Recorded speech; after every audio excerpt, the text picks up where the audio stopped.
Kisah Para Rasul pasal 5. Ananias dan Safira. Ada seorang lain yang bernama Ananias. Ia beserta istrinya Safira menjual sebidang tanah. Dengan setahu istrinya, ia menahan sebagian dari hasil penjualan itu dan sebagian lain dibawa dan diletakkannya di depan kaki rasul-rasul. Tetapi Petrus berkata, "Ananias, mengapa hatimu dikuasai iblis, sehingga engkau mendustai Roh Kudus dan menahan sebagian dari hasil penjualan tanah itu? Selama tanah itu tidak dijual, bukankah itu tetap kepunyaanmu? Dan setelah dijual, bukankah hasilnya itu tetap dalam kuasamu? Mengapa engkau merencanakan perbuatan itu dalam hatimu? Engkau bukan mendustai manusia, tetapi mendustai Allah." Ketika mendengar perkataan itu, rebahlah Ananias dan putuslah nyawanya. Maka sangatlah ketakutan semua orang yang mendengar hal itu. Lalu datanglah beberapa orang muda, mereka mengapani mayat itu, mengusungnya keluar, dan pergi menguburnya. Kira-kira 3 jam kemudian, masuklah istri Ananias, tetapi ia tidak tahu apa yang telah terjadi.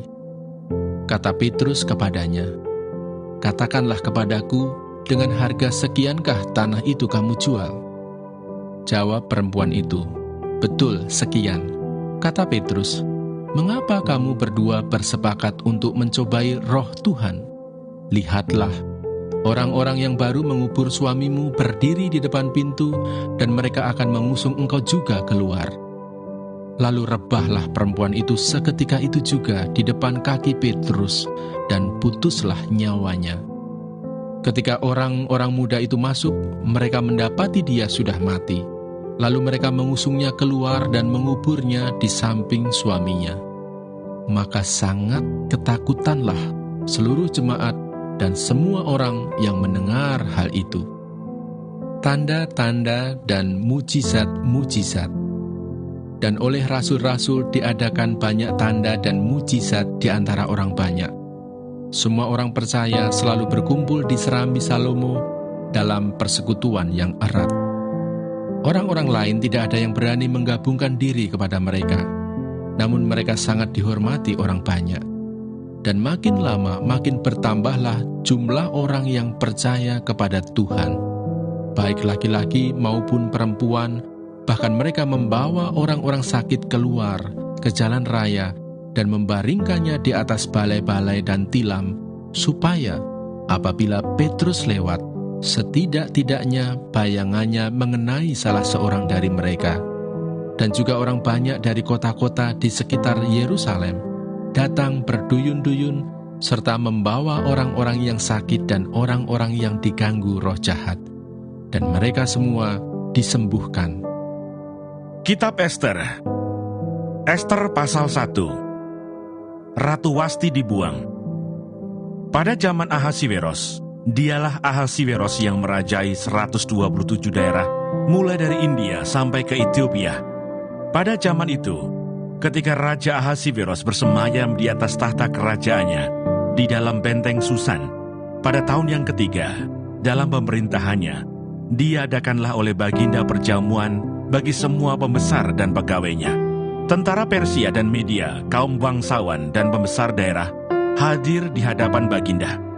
Di samping itu, Baginda memamerkan kekayaan kemuliaan kerajaannya dan keindahan kebesarannya yang bersemarak, berhari-hari lamanya, sampai 180 hari.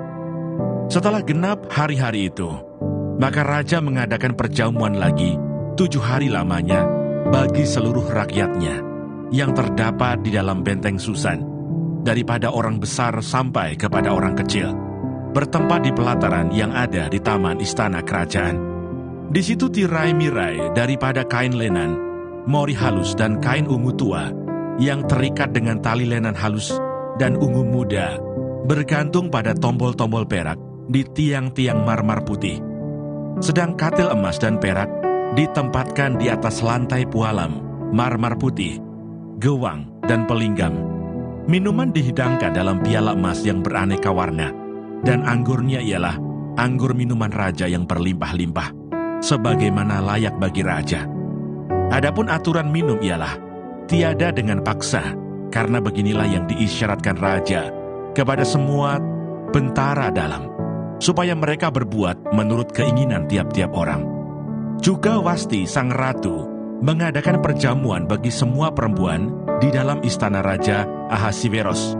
Pada hari yang ketujuh, ketika raja riang gembira hatinya karena minum anggur, bertitahlah Baginda kepada Mehuman, Bista, Harbona, Bigta, Abagta, Zetar, dan Karkas, yakni ketujuh sida-sida yang bertugas di hadapan Raja Ahasiweros, supaya mereka membawa Wasti sang ratu dengan memakai mahkota kerajaan menghadap raja untuk memperlihatkan kecantikannya kepada sekalian rakyat dan pembesar-pembesar, karena sang ratu sangat elok rupanya.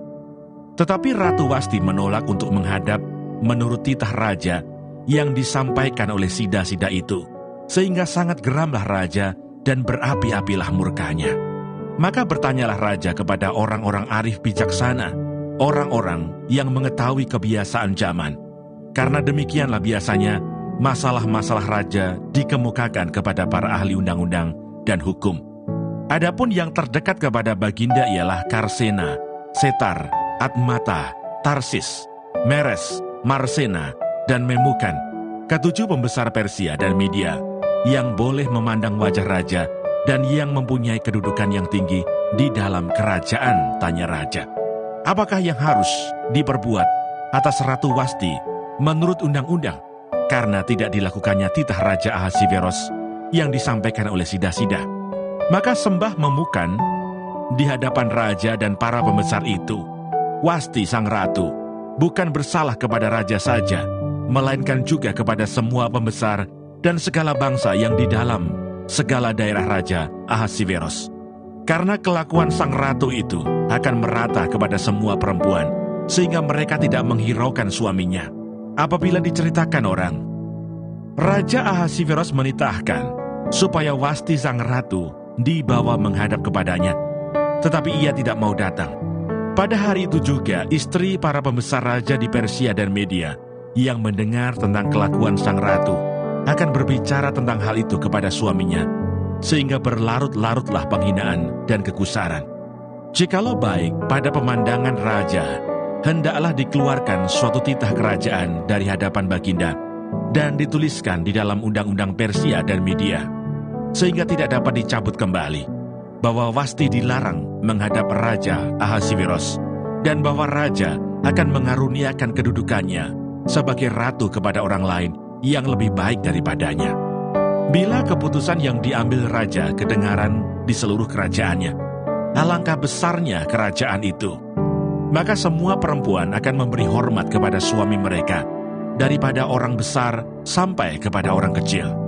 Usul itu dipandang baik oleh raja serta para pembesar, jadi bertindaklah raja sesuai dengan usul Memukan itu. Dikirimkanlah oleh Baginda surat-surat ke segenap daerah kerajaan, tiap-tiap daerah menurut tulisannya, dan tiap-tiap bangsa menurut bahasanya, bunyinya. Setiap laki-laki harus menjadi kepala dalam rumah tangganya dan berbicara menurut bahasa bangsanya. Ester pasal 2. Ester diangkat menjadi ratu. Sesudah peristiwa-peristiwa ini, setelah kepanasan murka Raja Ahasiweros surut, terkenanglah Baginda kepada Wasti dan yang dilakukannya, dan kepada apa yang diputuskan atasnya. Maka sembah para biduan dan raja yang bertugas pada Baginda. Hendaklah orang mencari bagi raja gadis-gadis, yaitu anak-anak dara yang elok rupanya. Hendaklah raja menempatkan kuasa-kuasa di segenap daerah kerajaannya, supaya mereka mengumpulkan semua gadis, anak-anak dara yang elok rupanya, di dalam benteng Susan, di balai perempuan, di bawah pengawasan Hegai, sida-sida raja, penjaga para perempuan, hendaklah diberikan wangi-wangian kepada mereka. Dan gadis yang terbaik pada pemandangan raja, baiklah dia menjadi ratu ganti Wasti. Hal itu dipandang baik oleh raja, dan dilakukanlah demikian. Pada waktu itu ada di dalam benteng Susan seorang Yahudi yang bernama Mordekai bin Yair bin Simei bin Kis, seorang Benyamin yang diangkut dari Yerusalem sebagai salah seorang buangan yang turut dengan Yekonya Raja Yehuda ketika ia diangkut ke dalam pembuangan oleh Raja Nebukadnezar, Raja Babel. Mordekai itu pengasuh Hadasa, yakni Ester, anak saudara ayahnya. Sebab anak itu tidak beribu bapa lagi. Gadis itu elok perawakannya dan cantik parasnya. Ketika ibu bapaknya mati, ia diangkat sebagai anak oleh Mordekai. Setelah titah dan undang-undang raja tersiar, dan banyak gadis dikumpulkan di dalam benteng Susan, di bawah pengawasan Hegai, maka Ester pun dibawa masuk ke dalam istana raja, di bawah pengawasan Hegai, penjaga para perempuan. Maka gadis itu sangat baik pada pemandangannya, dan menimbulkan kasih sayangnya, sehingga Hegai segera memberikan wangi-wangian dan pelabur kepadanya.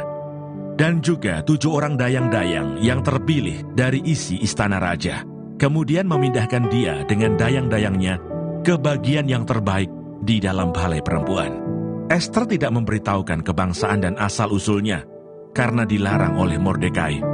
Tiap-tiap hari berjalan-jalanlah Mordekai di depan pelataran balai perempuan itu, untuk mengetahui bagaimana keadaan Ester dan apa yang akan berlaku atasnya. Tiap-tiap kali seorang gadis mendapat giliran untuk masuk menghadap Raja Ahasiweros, dan sebelumnya ia dirawat menurut peraturan bagi para perempuan selama 12 bulan, sebab seluruh waktu itu digunakan untuk pemakaian wangi-wangian. 6 bulan untuk memakai minyak mur, dan 6 bulan lagi untuk memakai minyak kasai, serta lain-lain wangi-wangian perempuan. Lalu gadis itu masuk menghadap raja, dan segala apa yang dimintanya harus diberikan kepadanya untuk dibawa masuk dari balai perempuan ke dalam istana raja. Pada waktu petang, ia masuk, dan pada waktu pagi ia kembali. Tetapi sekali ini ke dalam balai perempuan yang kedua, di bawah pengawasan Saasgas, Sida-sida raja, penjaga para kundik, ia tidak diperkenankan masuk lagi menghadap raja, kecuali jikalau raja berkenan kepadanya, dan ia dipanggil dengan disebutkan namanya. Ketika Ester anak Abihail, yakni saudara ayah Mordekai yang mengangkat Ester sebagai anak, mendapat giliran untuk masuk menghadap raja, maka ia tidak menghendaki sesuatu apapun selain daripada yang dianjurkan oleh Hegai, Sida-sida raja, penjaga para perempuan. Maka Ester dapat menimbulkan kasih sayang pada semua orang yang melihat dia. Demikianlah Ester dibawa masuk menghadap Raja Ahasiweros ke dalam istananya pada bulan yang ke-10, yakni bulan Tebet, pada tahun yang ke-7 dalam pemerintahan Baginda. Maka Ester dikasihi oleh Baginda lebih daripada semua perempuan lain, dan ia beroleh sayang dan kasih Baginda lebih daripada semua anak darah lain, sehingga Baginda mengenakan mahkota kerajaan ke atas kepalanya dan mengangkat dia menjadi Ratu Ganti Wasti. Kemudian diadakanlah oleh Baginda suatu perjamuan bagi semua pembesar dan pegawainya, yakni perjamuan karena Ester, dan Baginda menitahkan kebebasan pajak bagi daerah-daerah serta mengaruniakan anugerah sebagaimana layak bagi raja. Mordekai mengetahui suatu sekongkolan. Selama anak-anak darah dikumpulkan untuk kedua kalinya, Mordekai duduk di pintu gerbang istana raja. Adapun Ester tidak memberitahukan asal-usul dan kebangsaannya seperti diperintahkan kepadanya oleh Mordekai. Sebab Ester tetap berbuat menurut perkataan Mordekai seperti pada waktu ia masih dalam asuhannya. Pada waktu itu, ketika Mordekai duduk di pintu gerbang istana raja, sakit hatilah Bigtan dan Teres, 2 orang sida-sida raja yang termasuk golongan penjaga pintu. Lalu berikhtiarlah mereka untuk membunuh Raja Ahasiweros. Tetapi perkara itu dapat diketahui oleh Mordekai. Lalu diberitahukannya kepada Ester sang ratu, dan Ester mempersembahkannya kepada raja atas nama Mordekai. Perkara itu diperiksa dan ternyata benar. Maka kedua orang itu disulahkan pada tiang, dan peristiwa itu dituliskan di dalam kitab sejarah di hadapan raja. Ester pasal 3. Muslimat Haman untuk memunahkan orang Yahudi. Sesudah peristiwa-peristiwa ini, maka Haman bin Hamedata, orang Agag, dikaruniailah kebesaran oleh Raja Ahasiweros, dan pangkatnya dinaikkan, serta kedudukannya ditetapkan di atas semua pembesar yang ada di hadapan Baginda. Dan semua pegawai raja yang di pintu gerbang istana raja berlutut dan sujud kepada Haman, sebab demikianlah diperintahkan raja tentang dia. Tetapi Mordekai tidak berlutut dan tidak sujud. Maka para pegawai raja yang di pintu gerbang istana raja berkata kepada Mordekai, "Mengapa engkau melanggar perintah raja?" Setelah mereka menegur dia berhari-hari dengan tidak didengarkannya juga, maka hal itu diberitahukan merekalah kepada Haman untuk melihat apakah sikap Mordekai itu dapat tetap, sebab ia telah menceritakan kepada mereka bahwa ia orang Yahudi.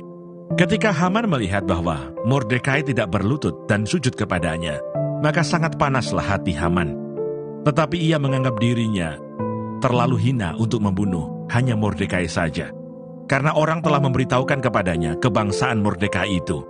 Jadi Haman mencari ikhtiar memunahkan semua orang Yahudi, yakni bangsa Mordekai itu, di seluruh kerajaan Ahasiweros. Dalam bulan pertama, yakni bulan Nisan, dalam tahun yang ke-12, zaman Raja Ahasiweros, orang membuang pur, yakni undi, di depan Haman, hari demi hari dan bulan demi bulan, sampai jatuh pada bulan yang ke-12, yakni bulan Adar. Maka sembah Haman kepada Raja Ahasiweros. Ada suatu bangsa yang hidup tercerai-berai dan terasing di antara bangsa-bangsa di dalam seluruh daerah kerajaan tuanku. Dan hukum mereka berlainan dengan hukum segala bangsa. Dan hukum raja tidak dilakukan mereka, sehingga tidak patut bagi raja membiarkan mereka leluasa. Jikalau baik pada pemandangan raja, hendaklah dikeluarkan surat titah untuk membinasakan mereka. Maka hamba akan menimbang perak 10.000 talenta dan menyerahkannya kepada tangan para pejabat yang bersangkutan, supaya mereka memasukkannya ke dalam perbendaharaan raja. Maka raja mencabut cincin meterainya dari jarinya, lalu diserahkannya kepada Haman bin Hamedata, orang Agag, seteru orang Yahudi itu. Kemudian titah raja kepada Haman, "Perak itu terserah kepadamu, juga bangsa itu untuk kau perlakukan seperti yang kau pandang baik." Maka dalam bulan yang pertama pada hari yang ke-13, dipanggillah para panitera raja, lalu sesuai dengan segala yang diperintahkan Haman, ditulislah surat kepada wakil-wakil raja, kepada setiap bupati yang menguasai daerah, dan kepada setiap pembesar bangsa, yakni kepada tiap-tiap daerah, menurut tulisannya, dan kepada tiap-tiap bangsa, menurut bahasanya. Surat itu ditulis atas nama Raja Ahasiweros, dan dimeterai dengan cincin meterai raja. Surat-surat itu dikirimkan dengan perantaraan pesuruh-pesuruh cepat ke segala daerah kerajaan, supaya dipunahkan, dibunuh, dan dibinasakan semua orang Yahudi, daripada yang muda sampai kepada yang tua, bahkan anak-anak dan perempuan-perempuan, pada suatu hari juga, pada tanggal 13 bulan yang ke-12, yakni bulan Adar, dan supaya dirampas harta milik mereka. Salinan surat itu harus diundangkan di dalam tiap-tiap daerah, lalu diumumkan kepada segala bangsa, supaya mereka bersiap-siap untuk hari itu. Maka dengan tergesa-gesa, berangkatlah pesuruh-pesuruh cepat itu atas titah raja, dan undang-undang itu dikeluarkan di dalam benteng Susan. Sementara itu raja serta Haman duduk minum-minum, tetapi kota Susan menjadi gempar. Demikianlah pembacaan firman Tuhan hari ini. Tuhan Yesus memberkati.